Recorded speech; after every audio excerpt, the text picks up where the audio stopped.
মনে তারি অনুভব, আল্লাহ আমার রব, ওই রবি আমার সব, দমে দমে তোন মনে তারি অনুভব।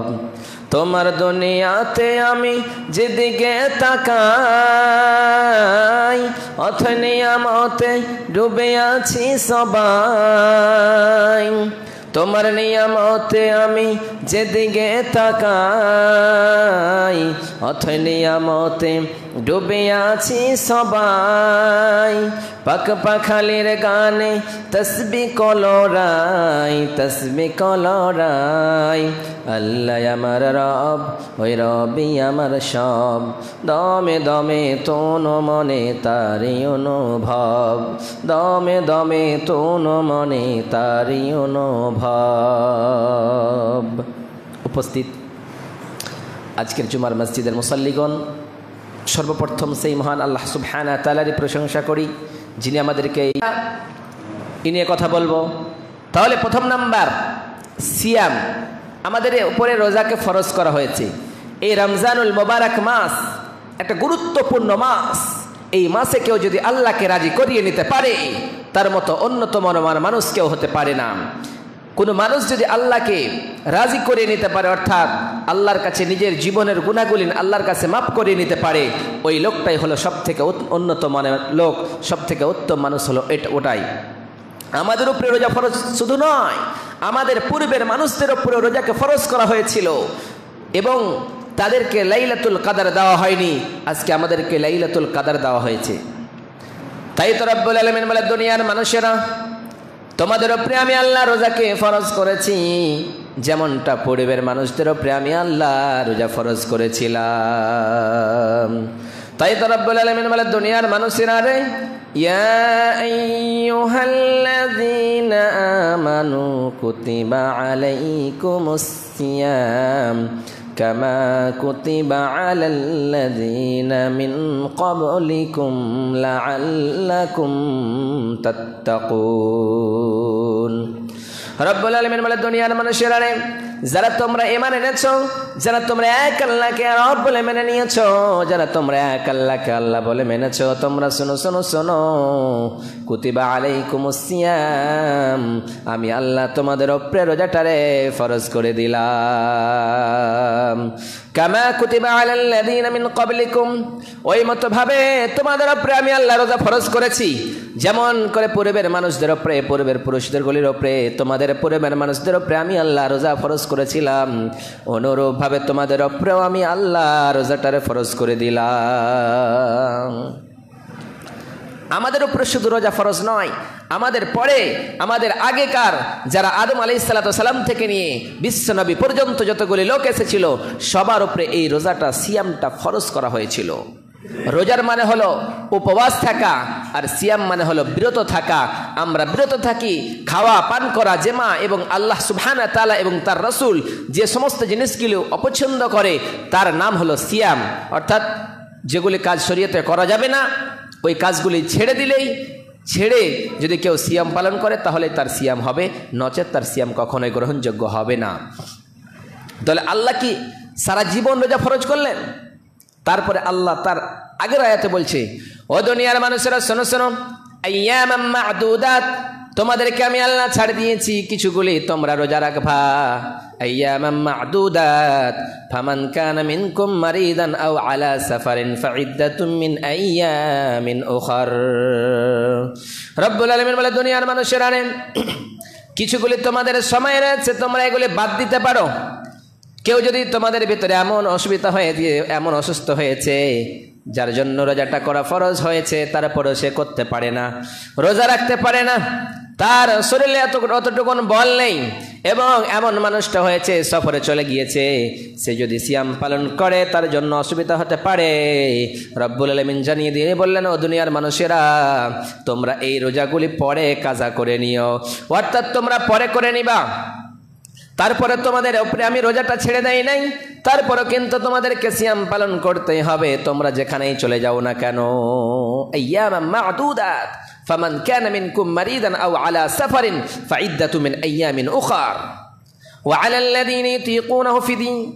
রব্বুল আলামিন জানিয়ে দিয়ে বলেন, ও গুনাহগার বান্দারা, ও দুনিয়ার মানুষেরা, তোমরা যদি এইরকম কাজ করো, তোমরা এমনটা হয়েছ, তোমরা রোজা রাখতে পারো না, তোমরা ফিদিয়া দাও, এমন করে তোমরা ফিদিয়া দিবে, অর্থাৎ তোমাদের জরিমানা করে দিলাম। জরিমানা রয়েছে, তুমি পারো না, শরীরটা এত অচল, রোজা রাখার সামর্থ্য নেই, আপনি কি করেন? 60 জন মিসকিনকে খাদ্য দেন, কিংবা আপনি যেগুলি বিধান রয়েছে সেগুলি পালন করুন। কিন্তু আপনার বল রয়েছে, আপনার শক্তি রয়েছে, আপনি রোজা পালন করেন, সব থেকে উন্নত মানের ওটাই হবে, আপনি উত্তম হবেন, আপনি কখনো রোজা ছেড়ে দিতে পারেন না। তাই তো রব্বুল আলামিনের নবী বলেন, দুনিয়ার মানুষেরা রে, মান সামা রমাদানান ঈমানান ওয়া ইহতিসাবান গুফরা লাহু মা তাকদ্দামা মিন যামবি। ও দুনিয়ার মানুষেরা, তোমরা যদি রোজা রাখতে পারো, মান সামা রমাদানান ঈমানান, কেউ যদি ঈমানের সাথে এবং সওয়াবের আশায় রোজা রাখে, তাহলে আল্লাহ বলছেন, ও দুনিয়ার মানুষেরা, তোমাদের পূর্বের গুনাহগুলি আমি আল্লাহ মাফ করে দিলাম। আবার রব্বুল আলামিন জানিয়ে দিয়ে বলে, শুধু তাই নাই, মান কামা রমাদানান ঈমানান ওয়া ইহতিসাবান গুফরা লাহু মা তাকদ্দামা মিন যামবি। ও দুনিয়ার মানুষেরা, তোমরা যদি এই রমজান মাসে রাত্রির নামাজগুলি পড়তে পারো, তাহলে আমি আল্লাহ তোমাদের পূর্বের গুনাহগুলি মাফ করে দিলাম। শুধু তাই নয়, আল্লাহ আরো অপশন দিয়ে বলছেন, মান কামা লাইলাতুল কদরি ঈমানান ওয়া ইহতিসাবান গুফরা লাহু মা তাকদ্দামা মিন যামবি। ও দুনিয়ার মানুষেরা রে, রমজান মাসে, এক মাসের ভিতরে এমন একটা উন্নত মানের রাত্রি রয়েছে, যেই রাত্রিটার নাম হলো লাইলাতুল কদরের রাত্রি। ওই রাত্রিতে তোমরা যদি ইবাদত করতে পারো, তোমরা যদি উপাসনা করতে পারো, আল্লাহকে রাজি করিয়ে নিতে পারো, অর্থাৎ জীবনের গুনাহগুলি মাফ করিয়ে নিতে পারো, ওই রাতের ইবাদতটা আমার আল্লাহ বলছেন 1000 মাসের ইবাদতের চাইতেও বেশি উত্তম ওই রাতে আমি গণনা করেছি। অতএব 1 মাস 1000 মাস যদি আপনি ইবাদত করেন, আল্লাহকে রাজি করেন, সওয়াব করেন, নেকি কামান, তাও বরাবর হতে পারবে না। অর্থাৎ আল্লাহ বলছেন, খায়রুম মিন আলফি শাহর, ওই 1000 মাসের চাইতে উত্তম রাত্রি হলো সেই রাত্রিটা, যেই রাত্রিতে আপনি আল্লাহকে রাজি করিয়ে নিতে পারলেন। আবার বিশ্বনবী সাল্লাল্লাহু আলাইহি ওয়াসাল্লাম বললেন, ইদা কানা আউয়ালু লাইলাতিন মিন শাহরি রমজান, যখন তোমাদের কাছে রমজান মাস চলে আসে, সুফিদাতিশ শায়াতিন ওয়া মারাদাতুল জিন্নি, তখন তোমাদের শয়তানগুলিকে বন্ধ করে দেওয়া হয়, বেঁধে দেওয়া হয়।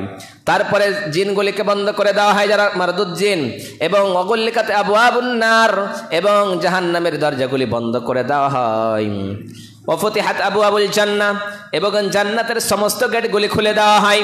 তারপরে একজন চিৎকার করে ডাক দিয়ে বলে, ইয়া মুনাদি, ও দুনিয়ার মানুষেরা শোনো শোনো শোনো, আকবিলিয়া, ও দুনিয়ার মানুষেরা রে, শোনো শোনো, তোমরা কি করো?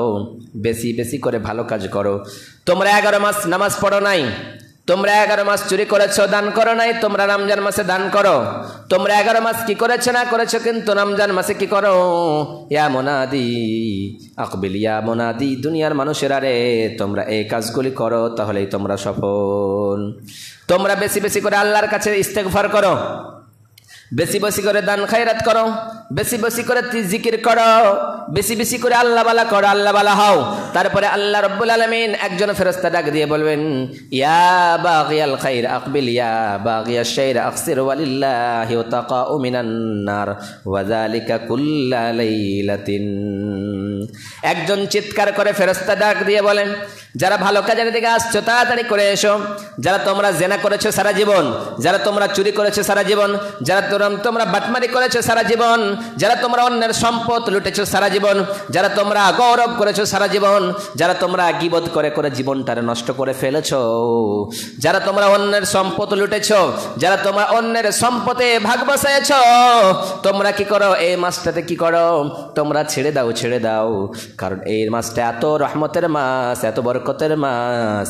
এই মাসে আমার আল্লাহ নিজেই বান্দাদেরকে মাফ করে দেয়। ফেরেশতারা ডাক দিয়ে বলে, আরে বান্দা, তুই জীবনে ভুল করছিস, ছেড়ে দে, আস্তে আস্তে ছাড়। এটা বলে নাকি ছেড়ে চলে আয়, আস্তে আস্তে ছেড়ে তোরা ওই কাজ থেকে দূরে সরে যা। আর যারা কোনোদিন ভালো কাজ করো নাই, এসো মসজিদে, এসো তাসবিহ করো, অর্থাৎ নামাজ পড়ো, আল্লাহ ওয়ালা হও, এরকম করতে করতে জান্নাতি হয়ে যাও। কারণ এই সিয়ামটা হলো জাহান্নাম থেকে বাঁচার একটা ঢাল। তাই তো বিশ্বনবী সাল্লাল্লাহু আলাইহি ওয়াসাল্লাম বললেন, ইন্নামাস সিয়ামু জান্নাতুন, ওয়াহিসনুন হাসিনুন মিনান নার, নিশ্চয় রোজা হলো জাহান্নাম থেকে বাঁচার ঢাল। রোজা ছাড়া কেউ জাহান্নাম থেকে বাঁচতে পারে না। আবার বিশ্বনবী সাল্লাল্লাহু আলাইহি ওয়াসাল্লাম বললেন, আসিয়ামু জান্নাতুন ওয়া ইস্তাজানু বিহাল আবদু মিনান নার হুয়া লি ওয়া আনা আজিজি বিহি। বিশ্বনবী সাল্লাল্লাহু আলাইহি ওয়াসাল্লাম বলে, দুনিয়ার মানুষেরা রে, তোমরা সিয়াম জানো, সিয়াম কারে বলে? এই সিয়াম হলো জাহান্নাম থেকে বাঁচার ঢাল। কারণ জাহান্নাম থেকে যদি বাঁচতে হয় তাহলে সিয়াম পালন করতে হবে। আর আল্লাহ জানিয়ে দিয়ে বলেন, হুয়ালি ওয়া আনা আজিজি বিহি, এটা আমার জন্যই হয় আর আমি আল্লাহ এর সওয়াব নিজে হাতে দিয়ে দেব রে বান্দা। অন্য আমল অন্য মাসে 11 মাসে ফেরেশতারা নোট করে কি করো না করো, কিন্তু আমি আল্লাহ এই রমজান মাসে রেজিস্টারটা নিয়ে আমি নিজেই নেকি দিয়ে দিই। তোমরা ভুলে যেও না আমাকে বলে, কখনোই সরে যেও না। আমাকে বলে যদি তোমরা ভুলে যাও তাহলে আমি আল্লাহর একখানা জাহান্নাম রয়েছে, তোমরা সেই জাহান্নামের দুর্গ হয়ে যাবা। বিশ্বনবী সাল্লাল্লাহু আলাইহি ওয়াসাল্লাম এইরকম মেম্বারে চললেন, আর মেম্বারে যখন প্রথম সিঁড়িতে পা রাখলেন পড়লেন আমিন, দ্বিতীয় সিঁড়িতে পা রাখলেন পড়লেন আমিন, তৃতীয় সিঁড়িতে পা রেখে বললেন আমিন। বিশ্বনবীর সাহাবারা পড়লেন, নবী গো, আমরা বুঝতে পারলাম না, প্রথম এইরকম তো আপনি কখনোই পড়েন নাই রে নবী, এইরকম শব্দ আপনি কখনোই উচ্চারণ করেন নাই, কেন পড়লেন আপনি? আপনি আমাদের একটু শোনায় দেন গো নবী, আমরা তো কোনোদিন আপনার জবান দিয়ে কথাটা শুনিনি। বিশ্বনবী বললেন, আমার সাহাবারা শোনো শোনো শোনো, প্রথম নাম্বার আমি যে সিঁড়িতে পা রেখেছিলাম, মেম্বারে পা রেখেছিলাম, আমি পড়েছিলাম আমিন। কারণ জিবরিল আমিন আমাকে বলে গেল, দুনিয়ার জমিনে কেউ যদি বাবার মাকে পায় তাদের খিদমত করিয়ে নিয়ে জান্নাত পেয়ে নিল না, জান্নাত নিতে পারলো না, তাদের মতো হতভাগা কেউ হতে পারে না। আমি পড়লাম আমিন। দ্বিতীয়ত, দুনিয়ার জমিনে কোনো মানুষ রমজান মাস পেল, ওই রমজান মাস পাওয়ার পরে নেকি করতে পারলো না, নিজের গুনাহগুলি ঝরাতে পারলো না, নিজের ক্ষমা করিয়ে নিতে পারলো না, জান্নাত হাসিল করতে পারলো না। জিবরিল আমিন আমার কাছে এইরকম কথা বললেন, আমি পড়লাম আমিন। কারণ দুনিয়ার জমিনে কেউ যদি রমজান মাস পায় আর নিজের গুনাহ ঝরাতে না পারে, তার মতো হতভাগা কেউ হতে পারে না। তাহলে কত গুরুত্বপূর্ণ মাস! এই মাসে আমরা আল্লাহকে বলে ভুলে যাই। এই মাসে পবিত্র কোরআন আল কারীম নাজিল হয়েছে, আমরা এই মাসের গুরুত্ব বুঝতে চাই না। ওই জন্য আমাদের আজকে অবস্থা এইরকম হয়েছে। কিছুগুলি বিধিবিধান রয়েছে, রোজার মাসের কিছু কিছু বিধান রয়েছে, তাই তো রব্বুল আলামিন জানিয়ে দিয়ে বলে, গোলাম, তোমাদের খাওয়া, তোমাদের পান করা, তোমাদের বিরত থাকা, যদি তোমরা এগুলো সব কাজ করা, তোমরা যদি মিথ্যা কথা, চুগলিখড়ি, অন্যায় কাজ ছেড়ে দিতে না পারো, তাহলে তুমি রোজা রাখো আর নাই রাখো, আমার কাছে কিছু যাই আসে না। অতএব আপনি মনে করেন আমি রোজাদার, কিন্তু আপনি মিথ্যা কথা বলছেন, আপনি চুগলিখড়ি করেছেন, আপনি অন্যের গীবত করছেন। আল্লাহ জানিয়ে দিয়ে বলে, ও গোলাম, তুমি শুনে রাখো, তুমি যতই রোজা রাখো না কেন, তোমার খাওয়া আর না খাওয়া, তুমি সারা জীবন যদি না খেয়ে থাকো, তাহলে আমার কোনো যায় আসে না। যেহেতু তুমি মিথ্যা কথা থেকে বিরত থাকতে পারলে না, তুমি গীবত থেকে বিরত থাকতে পারলে না, কোনো লাভ নেই। যদি আমরা পবিত্র না হতে পারি, ভালো না হতে পারি, তো আল্লাহ বলছে তোমার রোজাদার, তোমার মতো রোজাদার আমার কাছে কোনো দরকার নেই। তুমি মনে করো আমি না খেয়ে থাকবো, আল্লাহ রাজি হয়ে যাবে? কখনোই নয়। এইরকম রোজার মাসে যদি কেউ অন্যায় কাজ করে ফেলে, তার জন্য কি কাফারা রয়েছে? কাফারা রয়েছে। আপনি রোজার মাসে আপনার বিবির সঙ্গে যে অন্যায় কাজটা, অর্থাৎ খাওয়া পান করা, জেমা অর্থাৎ মিলন থেকে বিরত থাকার নাম হলো সিয়াম, এবং আল্লাহ এবং তার রাসূল যেটা অপছন্দ করে, তাহলে আপনি রোজার মাসে আপনার বিবির সঙ্গে অর্থাৎ মিলন করেছেন, তাহলে আপনাকে কি করতে হবে? কোরআনের তো কিছু বিধান রয়েছে, আপনাকে সরাসরি ছেড়ে দেয় নাই, আপনাকে কাফারা দিতে হবে। বিশ্বনবীর কাছে একজন সাহাবী এসে বললেন, নবী গো, আমি হালাক হয়ে গেলাম, আমি বরবাদ হয়ে গেলাম, আমার জীবন শেষ হয়ে গেল গো নবীজি। বিশ্বনবী বললেন, আমার সাহাবা, বলো বলো তুমি কি কাজ করেছো রে সাহাবী? তুমি কেন চিন্তিত হয়েছ? তুমি কেন বিস্মৃত হয়েছ? বলো বলো। সেই সাহাবী বললেন, নবী গো, দুনিয়ার জমিনে আমি রোজা অবস্থায় আমার স্ত্রীর সঙ্গে মিলন করেছি রে নবী, এটা যেহেতু বিধানে শরীয়তে মানা রয়েছে। বিশ্বনবী বললেন, চিন্তা করার কোনো কারণ নেই, শোনো শোনো শোনো, তুমি যাও, বাড়ি যাও, তুমি কি করবা? 60 জন মিসকিনকে তুমি খাদ্য দিয়ে দিবা, কাফারা হয়ে যাবে। সেই লোক বললেন, নবী গো, আমার মতো গরিব এই মদিনার জমিনে কেউ নাই রে নবী। বিশ্বনবী বললেন, যাও যাও, তুমি 60টা রোজা রেখে নিবা, সেই সাহাবী বললেন, নবী গো, আমি 1 মাস কন্ট্রোল করতে পারি নাই রে নবী, আমার বিবির সঙ্গে অন্যায় কাজ করেছি, 2 মাস কি করে আমি কন্ট্রোল করতে পারি, অতএব আমার জন্য সম্ভব নয় গো নবী। বিশ্বনবী বললেন, যাও যাও, তুমি একটা গোলাম আজাদ করে দিবা। সেই সাহাবী বললেন, নবী গো, আমার মতো গরিব কেউ নাই, আমি গোলাম আজাদ করতে পারবো না। বিশ্বনবী তারে ডাক দিলেন, আর কিছুগুলি খেজুরের টুকরে নিয়ে আসলেন, আর বললেন, যাও যাও, এই খেজুরগুলি তুমি মদিনার জমিনে গরিবগুলোকে দিয়ে দিবা, যারা খেতে পায় না, যারা অভাবী অভাবগ্রস্ত মানুষদেরকে দিয়ে দিবা। সেই লোক বললেন, নবী গো, এই মদিনার জমিনে আমার মতো গরিব কেউ নেই রে নবীজি, আমি সব থেকে বেশি গরিব। বিশ্বনবী বললেন, যাও যাও, তুমি খেয়ে নেবা, কারণ কাফারা দিতেই হবে। কেউ যদি রোজা ভঙ্গ করে, এরকম কাজ করে, তারে কাফারা লাগবেই লাগবে, এতে কোনো রকমের সন্দেহের কাজ নেই। তাহলে আপনি শিখে রাখুন, আপনাকে এই কাজগুলি থেকে বিরত থাকতে হবে, তাহলে আপনার সিয়াম হবে, নচেত আপনার সিয়াম কখনো হয়ে যেতে পারে না। তাহলে এই রাত্রি, এই রমজান মাসের গুরুত্ব কত রয়েছে চিন্তা করুন, একটু চিন্তা করে দেখুন এই মাসের গুরুত্বটা কত রয়েছে। আমরা বুঝতে চাই না এই মাসে লাইলাতুল কদরের রাত রয়েছে। 1 মাসের ভিতরে এমন একটা রাত রয়েছে যে রাত্রির কথা বিশ্বনবী সাল্লাল্লাহু আলাইহি সাল্লাম বলেছিলেন কি, তোমরা যদি এই রাত্রিটা, বিশ্বনবী সাল্লাল্লাহু আলাইহি সাল্লাম এই রাত্রিটার খবর সবাইকে বলতে যাচ্ছিলেন, ইন দ্য মেন টাইম রাস্তাতে কোনো গন্ডগোল হয়ে যাওয়ার কারণে বিশ্বনবী বলতে ভুলে গেলেন। তারপরে সাহাবীদেরকে দেখা হলো, সাহাবীদের সঙ্গে দেখা হলো, বললেন, ও আমার সাহাবারা, শোনো শোনো শোনো, কোনটা লাইলাতুল কদর রমজান মাসের ভিতরে আমি তোমাদের বলে দিতাম, কিন্তু আমার স্মরণ থেকে আমার আল্লাহ হারিয়ে দিয়েছে। অতএব তোমাদেরকে আমি একটা উদাহরণ দিতে পারি, তোমাদের 30টা রোজার ভিতরে সব থেকে 10টা রোজা, অর্থাৎ শেষ 10 রাত্রির ভিতরেই তোমরা লাইলাতুল কদর পাবা, কিন্তু তার ভিতরে বিজোড় রাত্রিগুলি তোমরা তালাশ করবা, সেখানেই তোমরা লাইলাতুল কদর পেয়ে নিবা। আল্লাহ নবী বলতে যাচ্ছিলেন কি ওই রাত্রিটাই তোমাদের জন্য লাইলাতুল কদর হবে, কিন্তু আল্লাহ ভুলিয়ে দিলেন এবং বললেন, আল্লাহ নবী সাল্লাল্লাহু আলাইহি সাল্লাম এসে বললেন কি ওই রাত্রি নয়, 5টা রাত্রি রয়েছে বিজোড়, ওই রাত্রিগুলিতে তোমরা তালাশ করো, ইবাদত করো, তোমাদের ইবাদত করলে তোমরা যদি ইবাদত করে গ্রহণ হতে পারো, তাহলে 1000 মাসের চাইতেও তোমরা উন্নত হতে পারবা। তাহলে কদর মানে ভাগ্য নির্ণয়ন করা। এই রাত্রিতে কোরআন নাজিল হয়েছে, এই রাত্রি কেউ যদি পায় তাহলে সে হয়ে যাবে ধন্য। বিশ্বনবী সাল্লাল্লাহু আলাইহি সাল্লাম বলেন, দুনিয়ার জমিনে কেউ যদি লাইলাতুল কদর পেল, তারপরে নিজের জীবন সংশোধন করতে পারল না, আল্লাহকে রাজি করে নিতে পারল না, সে হলো হতভাগা। লাইলাতুল কদর পেয়েছি, তারপরে আল্লাহকে আমরা রাজি করে নিতে না পারলে আমরা হলাম হতভাগার দল, অর্থাৎ আমাদের মতো হতভাগা কেউ হতে পারে না। তাই তো রব্বুল আলামিন বলে, দুনিয়ার মানুষেরা, এই রমজান মাসের ভিতরে একটা লাইলাতুল কদর রয়েছে, ওই রাত্রিটা কি জানো? সেই রাত্রিতেই কোরআন নাজিল হয়েছে। তাই তো রব্বুল আলামিন জানিয়ে দিয়ে বলেন, ইন্না আনজালনাহু লাইলাতুল কদরি। ও দুনিয়ার মানুষেরা রে, ইন্না আনজালনাহু ফি লাইলাতুল কদরি, লাইলাতুল কদরে ওয়া মা আদরাকা মা লাইলাতুল কদরি। এই নিশ্চয় এই লাইলাতুল কদরের রাত্রিতে আমি আল্লাহ কোরআন নাজিল করেছি। ওয়া মা আদরাকা মা লাইলাতুল কদর, ও নবী আপনি কি জানেন লাইলাতুল কদর কারে বলে? লাইলাতুল কদরে খায়রুম মিন আলফি শাহর, এই লাইলাতুল কদর হলো 1000 মাসের চাইতে উত্তম রাত্রি।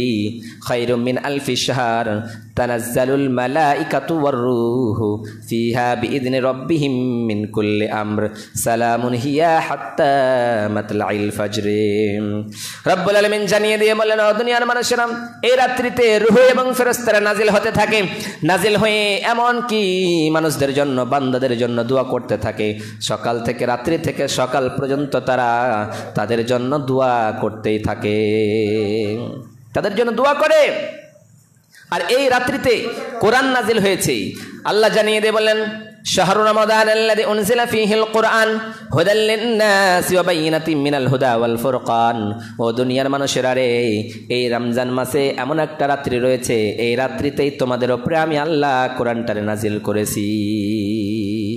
আবার রব্বুল আলামিন জানিয়ে দিয়ে বলে, গোলাম এই কোরআনটা কার জন্য? হুদাল্লিন নাস, যারা হেদায়েত হবে ওই মানুষদের জন্য, গাঁজাখোরের জন্য নয়, মদখোরের জন্য নয়, জেনাখোরের জন্য নয়, যারা অন্যের সম্পদ লুটে নেবে তাদের জন্য নয়। এটা হচ্ছে হুদাল্লিল মুত্তাকিন, হুদাল্লিন নাস, ওই তাদের জন্য কোরআন আমি আল্লাহ রমজান মাসে পাঠিয়েছি। আবার রব্বুল আলামিন জানিয়ে দিয়ে বললেন, ও দুনিয়ার মানুষেরা, ইন্না আনজালনাহু ফি লাইলাতিন মুবারাকাতিন ইন্না কুন্না মুনজিরিন। ও দুনিয়ার মানুষেরা রে, আমি আল্লাহ এই লাইলাতুল মুবারাক রাত্রিতে, এমন মুবারাক রাত্রিতে আমি আল্লাহ কোরআন নাজিল করেছি। আবার বলছেন, ফিহা ইফরাকু কুল্লু আমরিন হাকিম, এই রাত্রিতে তোমাদের ভাগ্য নির্ণয়ন করা হয়, তোমরা কি হবা, কি করবা, কোথায় যাবা, এই রাত্রিতে তোমাদেরকে নির্ণয়ন করা হয়। অর্থাৎ এই রাত্রিতে তোমাদের ভালো মন্দকে পার্থক্য করে দেওয়া হয়। অর্থাৎ তুমি কি করবে পুরো বছর নিয়ে। কেউ মুফাসসিরে কোরআন এটা বলেছে, কেউ বলেছে যে আমরা জন্মের পূর্বে আমাদের ভাগ্য নির্ণয়ন করা হয়েছে, এইরকম কাদার, অর্থাৎ কাদারের রাত্রি। কাদার মানে হলো যে ভাগ্য। তাহলে আমরা ভাগ্যমান কি আমরা রাত্রি পেয়েছি। আমাদের মতো মুসলমান প্রথম যুগে যারা ছিল তাদের উপরে এই লাইলাতুল কাদর দেওয়া হয়নি। বিশ্বনবী সাল্লাল্লাহু আলাইহি সাল্লাম চিন্তিত হয়ে আছেন, হায়রে আদমের উম্মত, নূহের উম্মত, ইব্রাহিমের উম্মত, এরা 50 বছর নয় 500, 700, 1000 বছর করে জীবিত থাকে, তাহলে এরা তো সব কামি জান্নাতে চলে যাবে। আমার উম্মতের গড় হলো 60 থেকে 70 বছর, তাহলে আমার উম্মত তো অনেক পিছিয়ে থাকবে। বিশ্বনবী যখন এরকম চিন্তিত হলেন, আমার উম্মতের বয়স তো খুবই কম, নেকি তো খুব শর্টে করবে, নেকি তো কামাতে পারবে না। বিশ্বনবীকে চিন্তিত সারানোর জন্য লাইলাতুল কাদর, ওই কাদর সূরাটা আল্লাহ নাজিল করে জানিয়ে দিয়ে বললেন, ও নবী আপনি চিন্তা করবেন না, আমি ওই উম্মতের জন্য বয়স দিয়েছিলাম বেশি, কিন্তু তাদেরকে লাইলাতুল কাদর দেই নাই। কিন্তু আপনার উম্মতকে আমি বয়স কম দিতে পারি রে নবী, কিন্তু আমি তাদেরকে লাইলাতুল কাদরের রাত্রি দিয়ে দিয়েছি রে নবী। অতএব লাইলাতুল কাদর কেউ যদি জাগে, কেউ যদি ইবাদত করে, তাহলে ওদের চাইতেও বেশি উন্নত হতে পারবে, ওদের চাইতেও বেশি উত্তম হয়ে যেতে পারবে, আগেই জান্নাতে চলে যাবে। বিশ্বনবীকে এটা খবর জানিয়ে দিলেন। তাহলে এইরকম লাইলাতুল কাদরের গুরুত্ব রয়েছে, অনেকেই গুরুত্ব রয়েছে, কিন্তু আমি শুধুমাত্র একটাই টাচ দিচ্ছি আপনাদেরকে। বিশ্বনবী সাল্লাল্লাহু আলাইহি সাল্লামের কাছে একজন সাহাবী বর্ণনা করছেন যে আমি দুইজন লোক আল্লাহর নবীর কাছে আসলেন। আল্লাহর নবীর কাছে এসে তারা সবে মাত্র তারা ইসলাম কবুল করেছে। ইসলাম কবুল করার পরে আল্লাহ নবীর কাছে আসলেন, তারপর আল্লাহ নবীর খিদমতে এসে আরজ করলেন। তারপরে কিছুদিন থাকার পরে একজন মৃত্যুবরণ করলো। কি করে? সে 1 বছর রোজা রেখেছে, সব করেছে, তারপরে সে শহীদ হয়ে মৃত্যুবরণ করেছে। আর একটা লোক কি, তার 1 বছর পর মৃত্যুবরণ করলো, রমজান পেল। ওই লোকজন স্বপ্নে দেখলেন, আমি স্বপ্নের মাধ্যমে দেখেছি যেই লোকটা আগে মৃত্যুবরণ করেছিল, সেই লোকটার চাইতে যেই লোকটা 1 বছর পূর্বে মৃত্যুবরণ করছে, ওই লোকটাই আগে যেন আল্লাহর জান্নাতে চলে গিয়েছে। এই খবরটা বিশ্বনবীরে বললেন। বিশ্বনবী বললেন, আমার সাহাবী শোনো শোনো শোনো, এই লোকটা কি কাদর পেয়েছিল, রমজান পেয়েছিল নাকি? ওই লোকটা সিয়াম অর্থাৎ সবে কাজ করেছিল, নেক আমল করেছিল, ইবাদত করেছিল, শহীদ হয়ে মৃত্যুবরণ করেছিল, ঠিক। কিন্তু যে লোকটা 1 বছর পরে মৃত্যুবরণ করলো, এই লোকটা রমজান মাস পেয়েছিল, আল্লাহর ইবাদত করেছিল। রমজান মাসের ভিতরে এমন এক গুরুত্ব রয়েছে, এমন একটা রাত্রি ইবাদত করেছিল, ওই রাত্রি ইবাদত করার কারণেই আল্লাহ তাকে প্রথম নম্বরে জান্নাতে প্রবেশ করিয়েছে। তাহলে রোজা রাখলে রোজাদারের জন্য স্পেশালি একটা জান্নাত রয়েছে, তার নাম হলো আর রায়্যান। তাই তো বিশ্বনবী সাল্লাল্লাহু আলাইহি ওয়াসাল্লাম বলে, ইন্নালিল জান্নাতি সামানিয়াতা আবওয়াব মিনহা ইউসাম্মা আর রায়্যান লা ইয়াদখুলুহু ইল্লা আস-সাইম মান দাখালাহা লাম ইয়াজমা আবাদা। বিশ্বনবী সাল্লাল্লাহু আলাইহি ওয়াসাল্লাম বলে, দুনিয়ার মানুষেরা রে, তোমরা কি করো, 8খানা জান্নাত রয়েছে, 8খানা জান্নাতের ভিতরে রায়্যান নামক একটা জান্নাত রয়েছে। ওই জান্নাতে লা ইয়াদখুলুহু ইল্লা আস-সাইম, রোজাদার ছাড়া কেউ যাবে না, যারা রোজা রাখবে তারাই যাবে। এই লাইলাতুল কাদর যারা জাগবে তারাই সেই জান্নাতের ভিতরে যাবে। কেউ যদি একবার সেই রায়্যান নামক জান্নাতে চলে যায়, তার জীবনের তৃষ্ণা লাগবে না, অর্থাৎ কখনোই পিপাসিত হবে না, সদা সর্বদা সে আনন্দিতই থাকবে। ওই জান্নাত হলো রায়্যান। ওই জান্নাতে আপনি কি যেতে চান? যেতে হলে আপনাকে কর্ম করতে হবে, আপনাকে ভালো কাজ করতে হবে।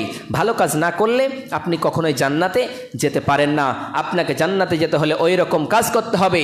লাইলাতুল কাদরের রাত্রিতে জাগতে হবে। ওই রাত্রির গুরুত্ব অনেক রয়েছে, এত গুরুত্ব রয়েছে। এই রাত্রিতে কোরআন নাজিল হয়েছে, এই রাত্রিতে ভাগ্য নির্ণয়ন করা হয়, এই রাত্রিতে সওয়াব দেওয়া হয়।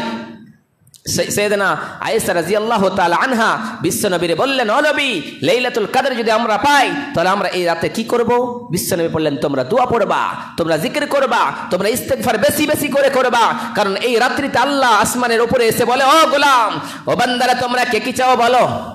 তোমরা জীবনে পাপ করেছো, জুলুম করেছো, অন্যায় করেছো, তোমরা এই লাইলাতুল কদরের রাত্রিতে বলো, আমি আল্লাহ জীবনের গুনাহগুলি মাফ করিয়ে তোদেরকে জান্নাতি বানিয়ে দেব। বিশ্বনবীর একটা হাদিস বর্ণনা করছেন যে জিবরিল আমিন সমস্ত ফেরেশতাদেরকে দুনিয়ার জমিনে নিয়ে আসে আর বলে, তুমি ওই গ্রামে যাও, আর কাউকে বলে ওই গ্রামে যাও, ওই এলাকায় যাও, যেখানে সেখানে ছড়িয়ে দেয়।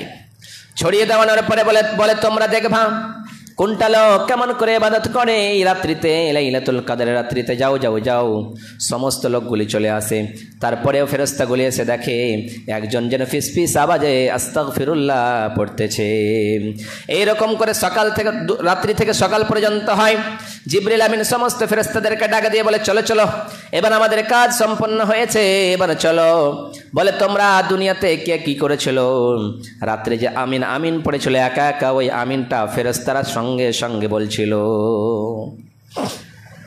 আল্লাহর কাছে গিয়ে বলবে ওরা, রব্বুল আলামিন মজলিসপুর গ্রামের মসজিদে বসে বসে কিছুগুলি লোক ওয়াজ ও নসিহত করছিল, অর্থাৎ আস্তাগফিরুল্লাহ পড়ছিল, তাসবিহ পড়ছিল, নামাজ পড়ছিল, ইবাদত করছিল। আল্লাহ ডাকে দিয়ে বলে, আমার ফেরেশতারা শোনো শোনো, তারা কি আমার জান্নাত দেখেছে? বলে, না রব্বুল আলামিন, আপনার জান্নাত তারা দেখে নাই। তাহলে কেন এরকম করছে? যদি তারা দেখতো জান্নাত খানা, আরো বেশি বেশি করে মসজিদে আসতো। আবার রব্বুল আলামিন বলে, ওরা কি জাহান্নাম দেখেছে? বলে, না গো রব্বুল আলামিন, আপনার জাহান্নামও দেখে নাই। তাহলে এরা কেন বারবার করে এরকম করে আমার ভয়ে তারা ইস্তেগফার করতেছে, রাত্রি জাগরণ করতেছে, সারা রাত্রি আল্লাহর ইবাদতে কাটাচ্ছে। যদি আমার জাহান্নাম খানা দেখতো তাহলে তারা আর অন্যায় কাজ করতো না। তাহলে সিয়ামের গুরুত্ব রয়েছে, লাইলাতুল কদরের গুরুত্ব রয়েছে। আমরা যদি এগুলি ছেড়ে দিই তাহলে আমাদের মতো হতভাগা কেউ হতে পারে না।